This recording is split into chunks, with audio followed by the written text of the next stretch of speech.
Hey again. Hi. How are How's it you? going? I'm good. How are you? Good, good. Thank you for having me on again.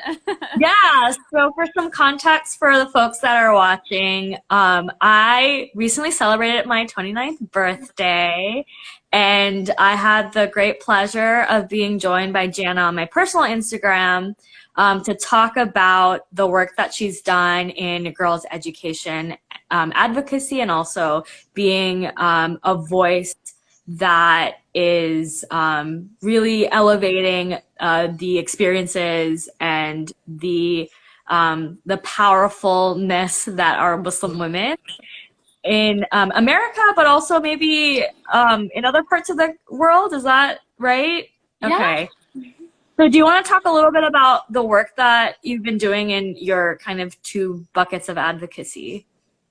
yeah, definitely. So I actually began my advocacy journey advocating for Muslim women. And so I grew up in Egypt and I moved to the US 7 or 8 years ago now. And, upon moving to the US, I was very, very surprised because I found that the Muslim women that I saw in the media were portrayed as victims of oppression, submissive servants, even terrorists, while the Muslim women in my own life were extremely powerful, extremely driven, extremely impassioned. And so for me, it was kind of recognizing that there's this disconnect and then just wanting to tell people my story and the story of the Muslim women I know.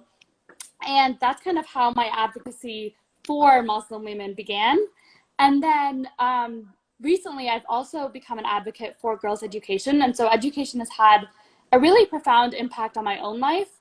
And when I learned that the COVID-19 crisis and pandemic and the consequences, specifically economically, that go with that crisis, will cause 20 million fewer girls to go back to school this coming fall, I was like, oh my gosh, that is such a lost opportunity because these girls are probably going to go on to do incredible things with their lives. And so that's kind of how I became a girls' education activist too. And can you share your story about how you got involved in girls' education advocacy? You shared that in our live this past weekend, but it's just such an incredible story that I'd love to hear it again. Yeah, definitely. So, so I grew up in Egypt and I was always aware that I was extremely lucky to have access to an education and an education where my teachers, my parents, my family really believed in me and the power that I had to change the world or do whatever I wanted to do. But, in seventh grade, for a school project, I ended up being connected to Heya Must, which literally translates into She is Egypt.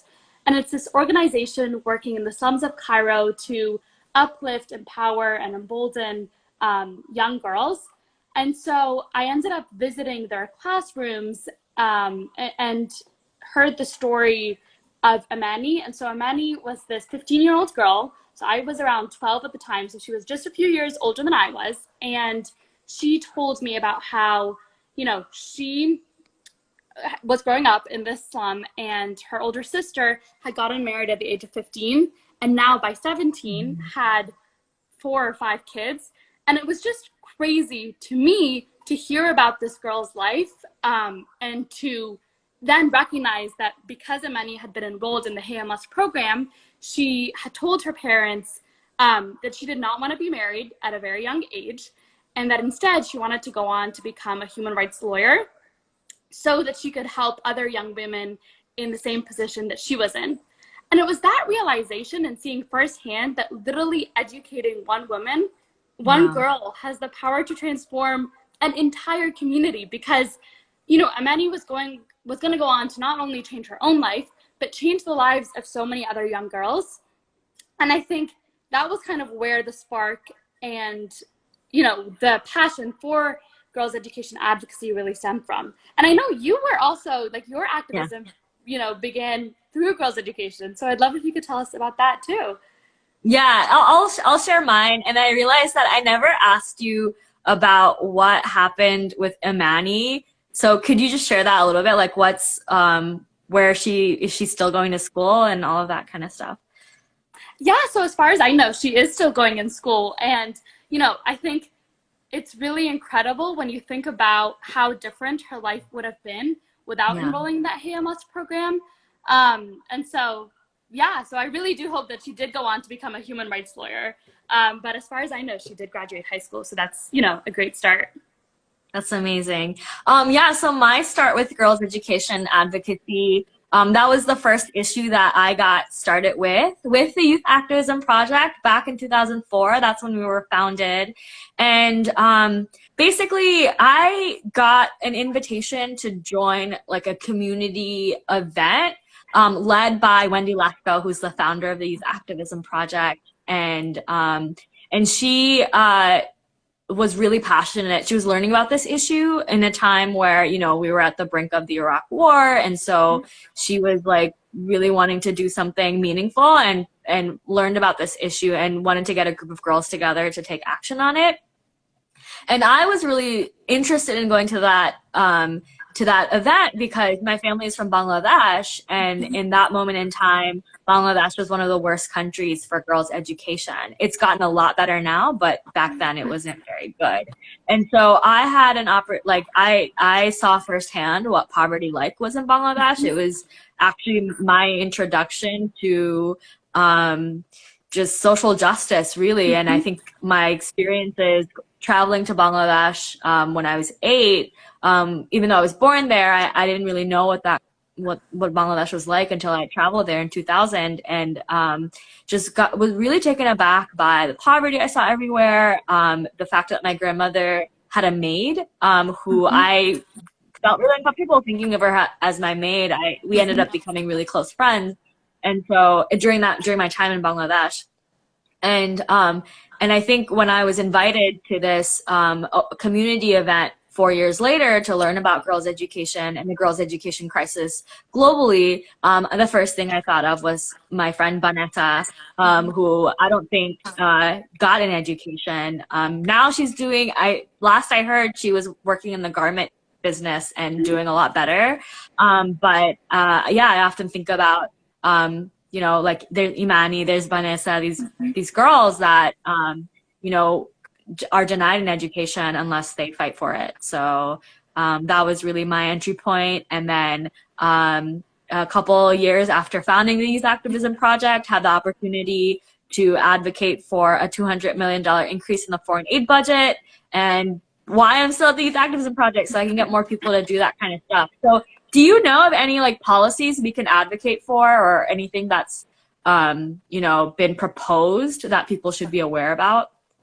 Yeah, so I do know that I believe it's called the She Lead Act is currently going through Congress. And so I would encourage everyone to look into that and see different ways you can get involved. I know they are actually looking for various advocates who are interested in this to kind of keep up the work because it's been passed by the House, but not yet the Senate. So there's work to do there.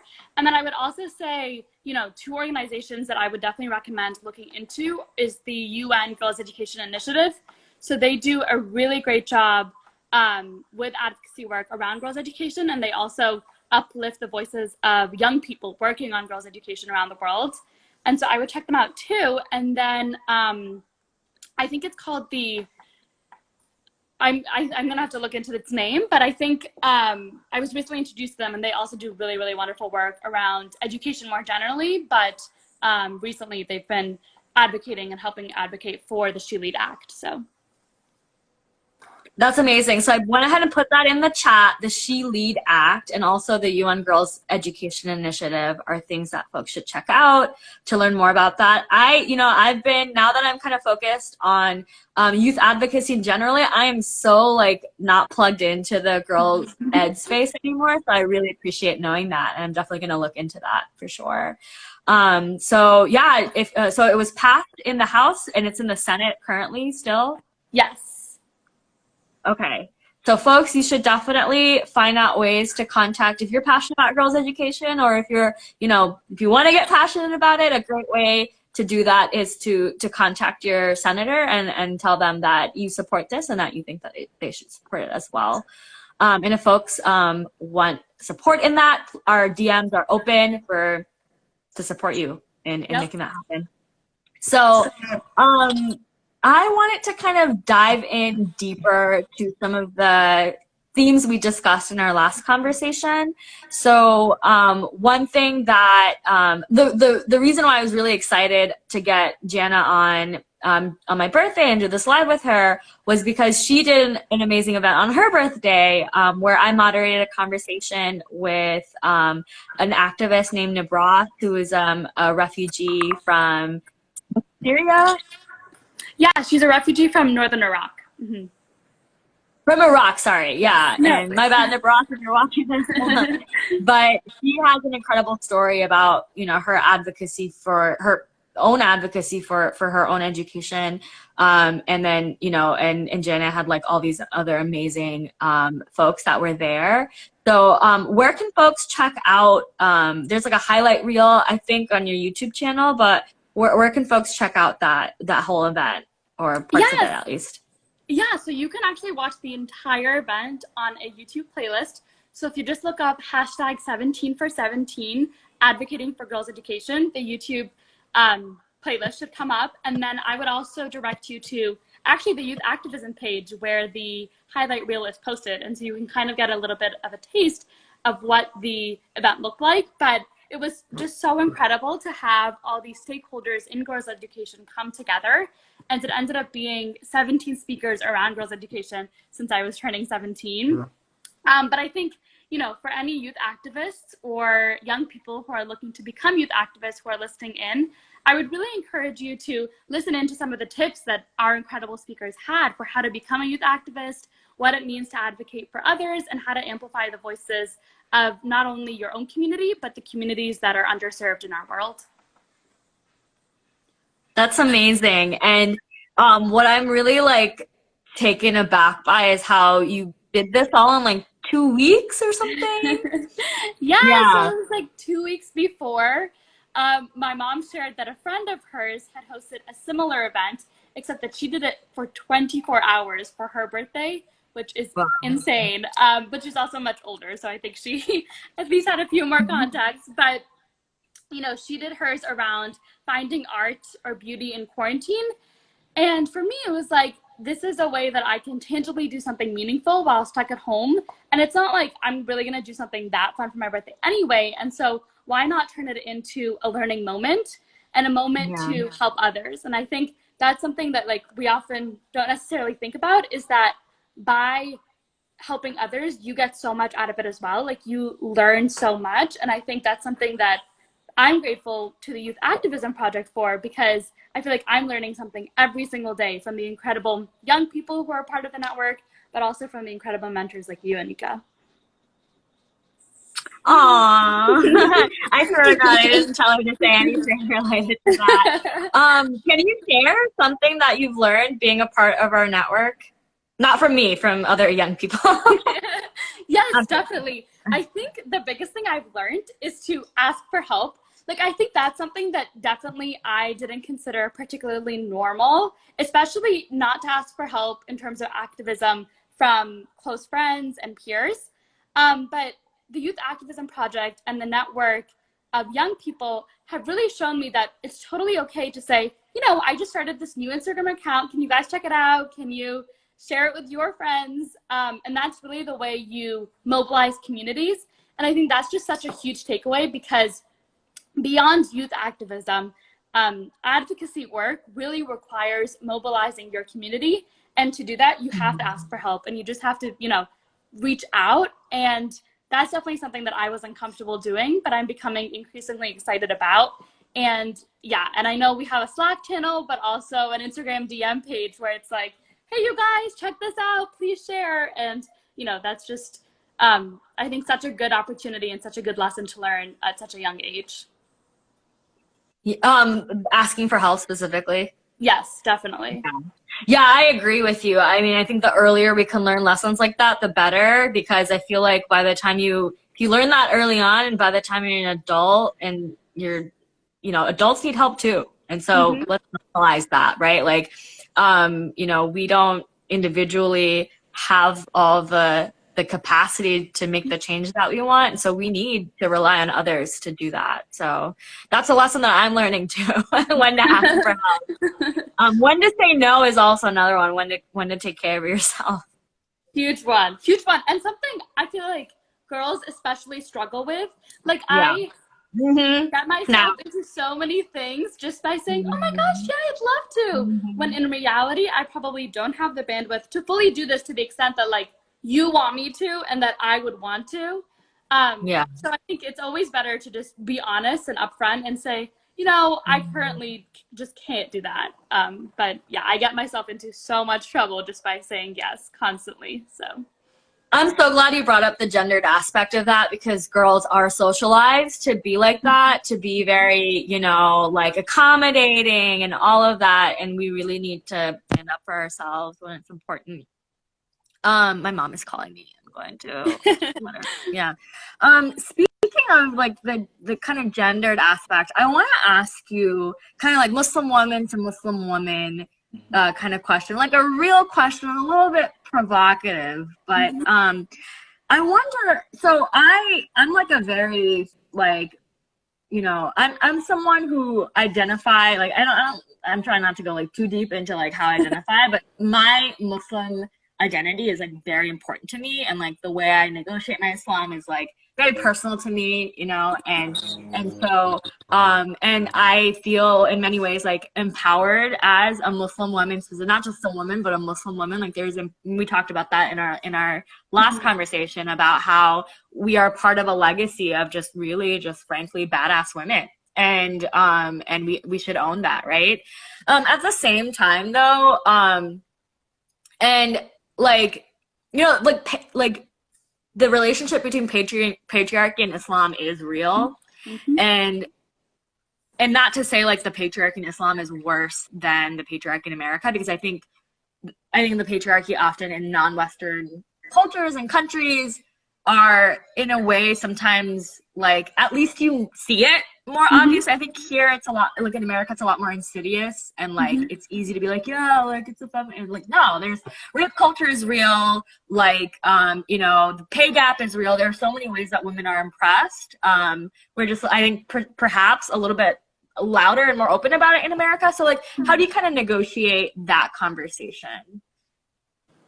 Yeah, so that's something I've definitely struggled with over the years. I think especially when I first moved to the US, for me, religion was very much tied to culture, and I loved my culture because it was something that I'd grown up surrounded by, and it was something that like really to me meant family. And I don't think anyone would say like you don't want your entire family. And so that was definitely something that I struggled with. And also I think it was at a time where I was kind of like coming to age and really realizing that there was, I wouldn't say truth, but there were definitely like things that were going on around me that were associated with Islam that I did not want to be associated with. And so whether that was obviously, I think an extreme example is terrorism, but I think more generally, definitely like the patriarchy and just oppressive like free speech policies, all that. And it was kind of navigating how do you share that you love your religion, that you love your culture, but at the same time recognize that it has flaws. And I think that's a conversation that any culture and community can have. Yeah. Whether it's a group of friends where you realize, okay, you love your friends, but at the same time there are things that you say that are problematic. Or I think that's a conversation that we're having here in the US on a more national level that's like, we love our country, but it's definitely been built off of the backs of brown and black people. And so how do we come to terms with that? But I think for me, coming to terms with that meant realizing that loving my religion, loving my culture means loving the principles that I know are at its core, and not necessarily loving what's been done in the name of any religion, but specifically Islam.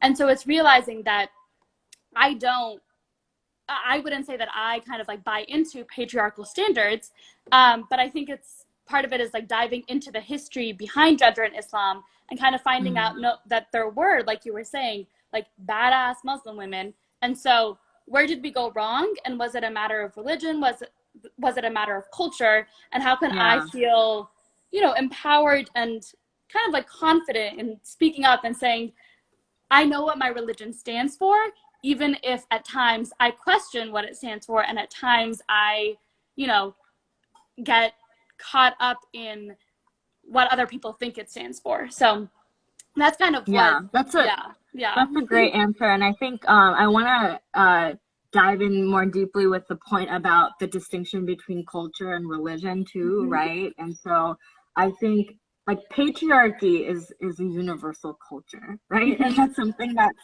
evident. And yeah, like I love all the comments. You are like such a queen. Like that was And just I'm seeing, yeah. put it Hi, there, put it Josie. right there. So I think like yeah, like patriarchy is like a universal culture, and so the way it like intertwines with religion, politics, etc. Like it manifests in a particular way, and so I think that's something that people like forget to realize, you know, Hmm. that but you know it is like a real thing where in Islam, like I took like a gender and Islam class in Hmm. college, which like blew my mind. And you really, you know, if you think about who is like interpreting the Quran, who is Hmm. creating all of these like rules and regulations, they've all historically been men. And like, it's not because of Islam that they've been men, it's just because the world is patriarchal, right? And so, like, how do you, how can women get, and there are a lot of amazing women that are like Amina Waloud is someone who like Hmm. I think she served as an imam, and like there are all these like women imams now, and like yeah, so how like what are you can you are there some like women, Nebraska's joined us. Nebraska, Yes. Hi, don't Nebraska. We watch were the talking about you early earlier. of the conversation. I totally forgot where you came from. I'm really sorry about that. But um but what I was saying, yeah. So like, what are how are you like aware of women, Muslim women that are kind of like trying to change the power structures of Hmm. like the ummah? You know what I mean? Yeah, so I think the first thing I'd say is that I think Muslim women, by just being, especially in the West, are challenging the normative power structure, oftentimes just by advocating, just by telling their own stories, just by doing the incredible things they are doing. Yeah. One person who really comes to mind, and I'm a huge fan of her, and I think I mentioned her in our last conversation, is Dr. Alet Moravit. And so she's a UN advocate, but her advocacy career started off in Libya with I think it was the Voice of Libyan Women movement. And while there, she realized that oftentimes, the patriarchy used religious doctrine to convince women that, they were not of the same status and level as men. And so it was literally they're using religion to undermine women right in front of her own eyes. And she was like, okay, I really need to look into this. And what she ended Yeah. up doing was I think she founded this initiative called Nur or Light. And basically, the premise is that it's using religious scriptures, so like scriptural texts, to empower women. And so, kind of flipping the tool that the patriarchy has long used, and kind of showing women that no, they do have a voice that comes straight from the Quran, it comes straight from Islam, which is something that they often, obviously hold close to their heart. And so I think that's definitely something that I would encourage everyone to do is look into, kind of the basis of any religion or any movement and think, is it this movement or this religion that's really patriarchal, or is it the culture and the things that have been done in its name? And I think, yeah, definitely Alet Morabat stands out as someone who's really done that and really challenged, I think, the both extremist Islam perspective and the Western perspective of what Islam means for women and what gender in Islam looks like. That's amazing. Can you type Alit's name in Yes, the yes, chat definitely. while I make an appeal to our viewers to, you know, we're gonna close up the live pretty soon. So if you all have any questions for Jana, and Allah, is that Allah? I thought you said okay. Yeah. So she put her Instagram handle there as someone who is fearlessly combating patriarchal, you know, BS, quite frankly. So sorry, I'm like a real potty mouth, and I'm like talking to youth. I'm like I should not say what I'm really feeling, but so if anyone has any questions for Jana, please let us know in the chat. And then while hopefully people are thinking and going to put something in the chat, I'm going to ask you kind of my sort of wrap up question, which is always like, what have you been thinking about in the past week, the past month, in terms of like youth advocacy, like an insight that you had that you really want to kind of share with the world? Yeah, so I've recently been thinking a lot about what I guess now I have a name for, but I originally had definitely did not have a name for, and that's youth inclusive gender parity work. And so it's the idea that young people really need to be involved in creating a world of gender parity where both women and men are seen equally, have and are given equal opportunities, and have, I think, at the crux of that, equal educational opportunities. And so I would say that I think that's something everyone can kind of think about. How are they using youth voices and integrating youth voices into their work? And so I think if you are any organization, if you're a champion for any issue, there is a space for young people and for young voices. And so challenging yourself to really make space for those voices, because at the end of the day, young people are, the future leaders of tomorrow. And so I think on top of that, especially when we talk about girls, they're the ones who are disproportionately affected by the issues of today. And so it's like this double, I think this double reality that we can all do more to solve and address. So this is a framework that you want to uplift? Yeah, exactly. It's definitely a framework. So I'll type its name in the chat, Okay. but basically it's the idea of youth inclusive gender parity work. And I think, just the idea of youth inclusive policies where we're really bringing in the youth perspective is so important. And I think it's ever more important within gender specific and gendered work, just because I think those cycles are perpetuated by the new generation. And they're also, disproportionately 100% affecting young girls. And so the COVID-19 crisis and its effects on girls' education is one example, but also, we're going to see an uptick in child marriages, and the majority of those are young girls. Same thing when it comes to child labor, systems of inequality and poverty. It all comes back to the empowerment and the position of young girls in our world. And so I think including those young girls, right, in the conversation is just so important. Have you seen any like really cool instances of people properly using this framework? Yeah, I would say so. So I think, I mentioned them earlier, but I think the UN Girls Education Initiative is doing a really great job of that. And so I think for International Youth Day yesterday, they did a whole series in the week leading up to it featuring young activists who they're working with. And so among those are Mariam and Naval Rahman, who I'll also put their names in the chat, but they are really these two twin journalist activists who joined me for the 17 event, but are also just incredible people and incredible advocates. And then the other, I think, organization that's doing a really great job of this as well is the Girl Rising Initiative. And so Cool. they currently have a youth task force made up of both young boys and girls. And they're kind of listening to what they think the needs are in their communities, because obviously they're the ones who are closest to the communities, right? So, yeah. I love it. We love to see it. So if there are no questions in the chat, I'm gonna actually close out with a final question. I like to close these lives with like a call to action. And so we've already talked about the what was the act that you mentioned that's currently in the Senate? The She Lead Act. Yep. The She Lead Act. Okay, so one thing that folks could do on the issue of girls' education is write to their senators and tell them to support the She Lead Act. We can make sure to have those kind of resources available on our Instagram. And then if you need help, please DM us, and someone on our team is going to help you with that. Is there another call to action that you like to uplift to get more people involved in the fight for girls' education and also to be a better ally to Muslim women? Yeah, so I think there's a few, but I think the first one that's kind of like really, really general is make sure you are listening to young voices. And so I mentioned that International Youth Day was just a few days ago, and I would say like that's a really great excuse to make a point of challenging yourself to listen to young voices and young people. So that's the first thing. In terms of girls' education, I would say also look into a number of organizations globally who are doing really great work around girls' education. And so I mentioned Heya Must, which works locally in Egypt.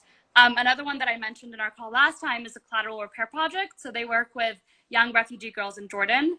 And then there are so many other ones. So the Global Campaign for Education, they also have a US chapter.